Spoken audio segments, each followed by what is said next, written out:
사랑의 하나님 아버지, 감사합니다. 오늘도 주의 말씀으로 또 우리 자신을 돌아보고 주님을 더욱더 깨달아가는 시간이 되도록 축복해 주시옵소서. 예수님 이름으로 기도합니다. 아멘. 오늘부터 또 예레미야서를 우리가 보겠습니다. 5월 1일입니다. 예레미야 26장 1절부터 15절을 이어서 우리가 읽고 또 묵상하는 일을 시작합니다. 예레미야 그러면 선지자지요. 구약에는 많은 선지자들이 등장을 합니다. 선지자 그러면 우리말로는 뭐 대단히 우리 성경을 잘 읽지 않은 분들한테 생소한 단어가 되겠지만 선지자라는 이 사람들이 하는 일은 하나님께서 우리에게 말씀하시고자 하시는 것을 대언해 주는 사람들입니다.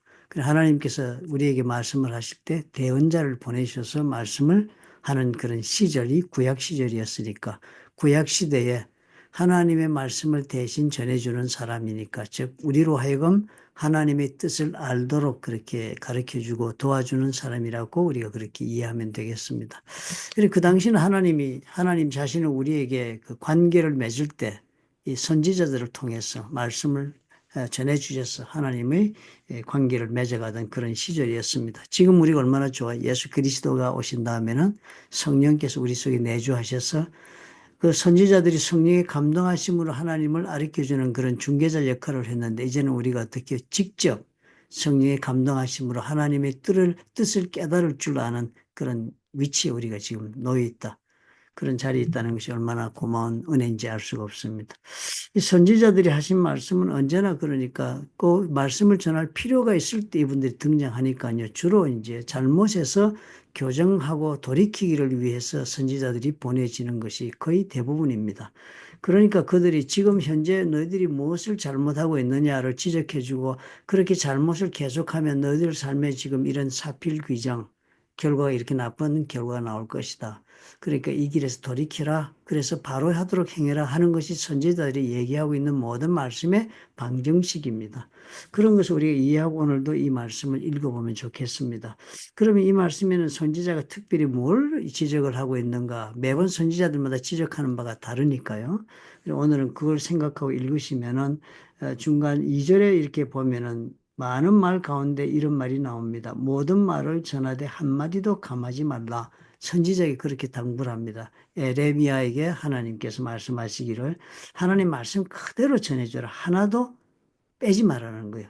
왜냐하면 듣기에 거북하고 듣기에 저항감을 일으키고 듣기에 받아들이지 않을 것 같은 이런 것들이 있다고 해서 그런 말씀을 빼하고 듣기 좋고 받아들일 만한 것만 말하고 싶은 것이 전하는 사람의 심정이지 않겠습니까? 내가 말하면 분명히 막 나한테 싫어할 것이고 나에게 막 덤벼들 것이 그러니까 하나님이 그 말씀 미리 하는 겁니다. 한마디도 빼지 말라는 거예요. 상대방의 입장에 관계해가지고 내 말을 해석하고 이래가지고 전하지 말고 내가 말해준 그대로 전달을 하도록 해라. 그래서 그들이 각각 악한 길에서 돌아오리라. 듣고 다는 아니라도 그 가운데 그런 사람이 있을 것이다 하는 것이 하나님에게 말씀하시는 것입니다. 왜 내가 너에게 이렇게 한마디도 빼지 말고 다 내 말하는 대로 전하라고 하느냐 하면은 너희 앞에 둔 율법을 행하지 않고 사는 사람들에게 정말 그 말씀에 순종하라고 그것을 가리키려고 보내는 것이니까 그 말씀을 그대로 전해야 하지. 이 사람들 입장에 맞게 전하면은 전한 효과가 없다는 것이. 이 말씀의 효과가 이런 겁니다. 그래서 대단히 중요하죠. 이 사실상 우리가 하나님의 말씀을 이제 성령의 감동하심으로 깨닫고 또 뭐 설교 말씀을 들을 때 또 성령께서 역사하시기를 우리가 깨닫지 않습니까? 그러면 그 말씀이 내 듣고 싶은 말씀일 수가 없습니다. 내 듣고 싶은 말씀은 하나님이 하시는 법이 별로 없겠습니다. 선지자들 역할을 보니까 성령께서 내가 듣고 싶은 말씀, 너 잘해 정말 너 이대로 네 살고 싶은 대로 살면 잘 돼. 그리고 네가 그래 맞아 너 말고 다른 사람 다 나빠 그놈이 나쁜 놈이지 이렇게 성령께서 내 듣고 싶은 말씀을 해 주시지 않습니다. 설령 그것이 옳은 말이라 하더라도 성령께서는 아마도 내가 더욱더 하나님의 뜻을 잘 이해해 가지고 하나님께서 원하시는 방향으로 내가 삶을 선택하고 걸어가서 그런 길이 반복되어서 내가 하나님이 원하는 사람으로 빚어지게 만들고자 하는데 목적이 있지 않겠습니까? 그러니까 지금도 성령께서 우리에게 말씀을 전해줄 때는 가감없이 막 그렇게 다가올 것입니다. 그러면 그 가운데 말씀은 대단히 듣기 싫은 말, 그래서 내가 받아들이고 싶지 않은 말들이 대단히 많이 있을 수 있겠습니다. 그리고 아마 대부분이 그럴지도 모르겠습니다. 늘 내 가슴을 찌르는 말, 나를 비방하는 것 같은 말, 나를 부인하는 말, 이런 말씀들로 내가 받아들여지기 쉬울 것입니다. 그럴 때 우리는 어떻게 해요? 이 하나님이 가감 없이 네가 그 말씀을 들어라. 가감 없이 들어라. 그리고 그 가감 없이 들을 뿐만 아니라 그 말씀에 네가 순종하는 것이 필요하다. 순종하지 않으면 지금의 삶에서 하나님이 계획하신 일을 내 속에서 이룰 수가 없기 때문에 지금 이 말씀을 하시는 것입니다. 왜냐하면 이스라엘 백성들에게도 계획을 가지고 계셨잖아요. 그 계획대로 이스라엘 백성들을 정말 양육하고 복을 주어서 하나님의 제사장 되는 나라, 즉 이스라엘 백성들을 보고서 다른 나라 백성들도 하나님에게 나오고 하나님을 믿게 하고 이런 역할을 감당하게 만들려고 저들에게 복도 주시고 땅도 주시고 삶의 기회를 열어주시며 선지자도 보내고 이런 많은 영적인 그런 하나님이 서포트를 하고 가리키고 보호하시면 지금 가고 있는데 그 목적을 향해서 이 사람들이 안 가니까요. 자기들이 살고 싶은 삶을 자꾸 추구하는 대로 빠지니까 그들에게 지금 선지자를 보내고 말씀하고 있는 것입니다. 하나님의 계획하신 바를 이룰 수가 없으니까 놔두면은 그러니까 우리에게도 똑같은 입장으로 우리가 우리 자신이 늘 이 말씀을 묵상할 때 자기 자신을 그렇게 보면 좋겠습니다. 첫째로 우리가 예수를 믿으면서요. 우리 예수 믿는 사람이 내 인생의 꿈을 이루기 위해서 하나님을 지금 찾고 있다면 처음부터 잘못되었다. 내 인생의 꿈을 이루기 위한 사람은 딴 데 가보셔야 해요. 하나님 믿을 필요 없습니다. 하나님은 절대로 내 인생의 꿈을 이루는 조연배우가 되어주시지 않습니다. 하나님은 하나님의 계획을 내 삶 속에 이루시기 위하여. 그래서 그 하나님의 계획이 내 삶 속에 이루는 것을 내가 기쁨으로 받아들이고 진정 내 영혼이 사모하고 그 목표를 공감할 뿐만 아니라 내 목표로 받아들여 가지고 그것이 내 인생의 꿈이 되기를 원하시는 것이지. 우리 하나님은 내 꿈을 이루는 사람들과 더불어 조수 역할을 하지 않았습니다. 그러니까 첫 번째로 내 꿈을 이루기 하나님을 찾는 마음으로 매일 말씀을 묵상하신다면 아웃, 빠지셔야 되겠습니다. 두 번째로 우리가 어떻게 해요? 그런 까닭에 우리 마음이 먼저 하나님이 나를 향하여 가지고 계신 계획이 내 삶에 꽃이 피는 것이 최고의 내 삶이 된다라는 믿음을 가질 수 있어야겠습니다. 그렇게 하시기 위하여 예수님이 십자가에 돌아가셨고요.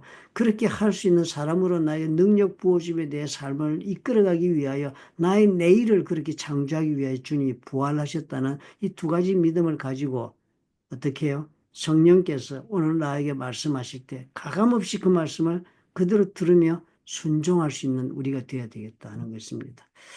그러니까 그렇게 하는 과정이 쉽지 않습니다. 예레미야 보니까 네가 그렇게 할 때 사람들이 어떻게 해요? 막 너를 붙잡고 죽이려 할 것이다. 그렇게 고난 당할 것이다. 어렵다는 것입니다. 전해주는 말을 가감없이 전하는 일을 그렇게 하는 어렵다. 즉, 우리가 이것을 우리 입장에 받아들이면 어떻게 해요? 내가 그 말을 그대로 듣고 순종하는 마음이 되기는 너무 어려운 거예요. 그 말씀을 어떤 형식으로든 부인하기 쉽게 되고, 거부하게 되고, 그래서 하나님을 멀리하는 사람이 될 수 있는 위험성이 그대로 들어있는 말씀들이 나한테 주어질 것입니다. 그런데 어떻게, 예레미야 그 말을 합니다. 그렇지만 예레미야가 어떻게 해요? 그래서 끝까지 그 일을 하라는 것입니다. 그런즉 너희는 너희 길과 행위를 고치고 너희 하나님 여호와의 목소리를 청종하라라고 그렇게 선언하고 하나님이 그렇지 않으면 네 삶 속에 네가 원하는 인생은커녕 재앙으로 네 인생이 끝날 수 있다라고 말씀을 꼭 전하다. 그렇게 얘기하라는 것입니다. 우리 하나님은 어떻게 해요? 네가 그 선택한 데 딸렸다는 거예요. 나는 너희 손에 보라, 나는 너희 손에 있으니 예레미야가 지금 얘기하는 거예요. 선지자가 그 백성들에게 너희 여기는 좋은 대로 옳은 대로 하겠지만 나는 할 말 다 하겠다는 거예요. 너희는 분명히 알아라. 너희가 나를 죽이면 반드시 무지한 피를 흘려서 너희들이 그 죄값을 짓게 된다. 여호와께서 진실로 나를 보내서 이 말을 너희에게 말하겠다. 이 말이 하나님의 말씀이라는 것을 듣고 가감없이 전하는 이 말에게 거부하는 마음이 있더라도 순종을 선택하라고 예레미야가 말하는 것입니다. 오늘 우리 마음에 이것이 우리의 가장 큰 도전이다 생각이 듭니다. 그렇잖아요. 여러분 이제 우리는 인생 살아가면서요. 이 문제를 먼저 씨름하면 인생을 바꿀 수가 있다고 저는 생각합니다.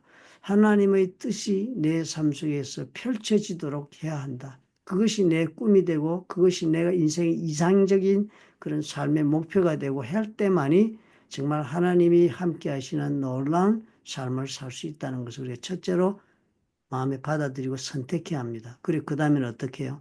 성령께서 나에게 주시는 말씀을 가감없이 하실 것입니다. 가감없이 성령은 나의 잘못된 것을 비추시고 밝게 드러내며 내가 어떤 존재인지를 알게 할 것입니다. 그래 그것 앞에서 어떻게 순종하면 나머지는 성령께서 이루신다는 것이 오늘 말씀으로 우리 가르쳐 주시는 도전이라 생각이 듭니다.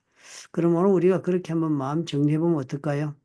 사회생활에 뭐 잘 나가든 지금 잘 나가고 있지 않든 잘 나가도 그건 뭐 그렇게 너무 도취할 거 없고요. 안 나가도 너무 좌절할 것 없이 하나님의 계획이 내 삶 속에 펼쳐지는 것이 중요한데 그 하나님의 계획이 내 삶 속에 제대로 계획대로 전개되게 하려면 어떻게 해요?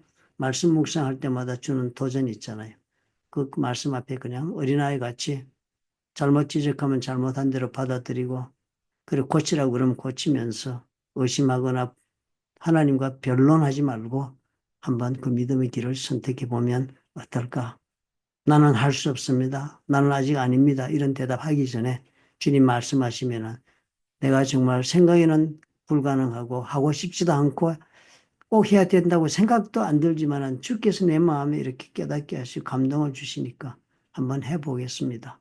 할 수 있다면 우리 하나님의 놀라운 계획을 우리 삶에 펼쳐 보이시는 그런 삶을 우리가 살 것입니다.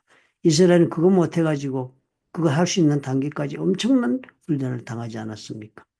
우리가 하나님 앞에 한번 하나님이 시작하셨으니까 반드시 하나님이 일을 끝내신다고 말씀하시잖아요.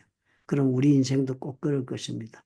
나의 순종이 불순종이 나의 순종으로 바뀔 그날까지 우리 하나님은 우리를 다루시고 우리를 연단하시고 훈련하시고 그렇게 이끌어 가실 것을 우리가 알고 하나님 앞에 오늘도 제 자신을 말씀 가운데 돌아보십시다.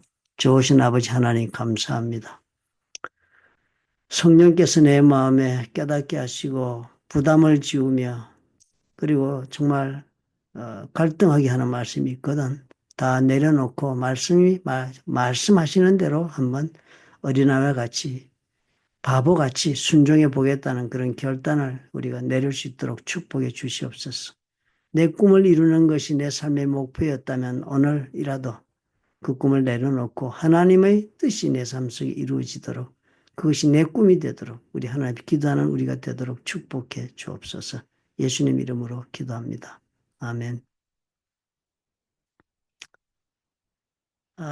하나님께서 이루시는 그런 계획이 나한테 있다고 믿는 것도 대단한 선택입니다. 그건 깨닫는 거죠. 뭐, 그죠. 그게 없다고 생각하는 사람은 아직 하나님을 모르시는 사람이죠. 내가 우여곡 곡절을 겪고 인생의 어떤 그런 모습을 내가 지금 와서 비록 얼마나 내가 인생에 대해서 내가 불만을 하고 있든지 간에 아직도 하나님은 끝내지 않으셨다는 것을 우리가 믿어야 하겠습니다. 하나님이 끝나지 않았으면 아직 아무 일도 끝난 것은 없다 하는 믿음을 가지고 오늘도 말씀에 한번 온 삶을 걸어보시는 저와 여러분이 되었으면 참 좋겠다 하는 생각이 듭니다.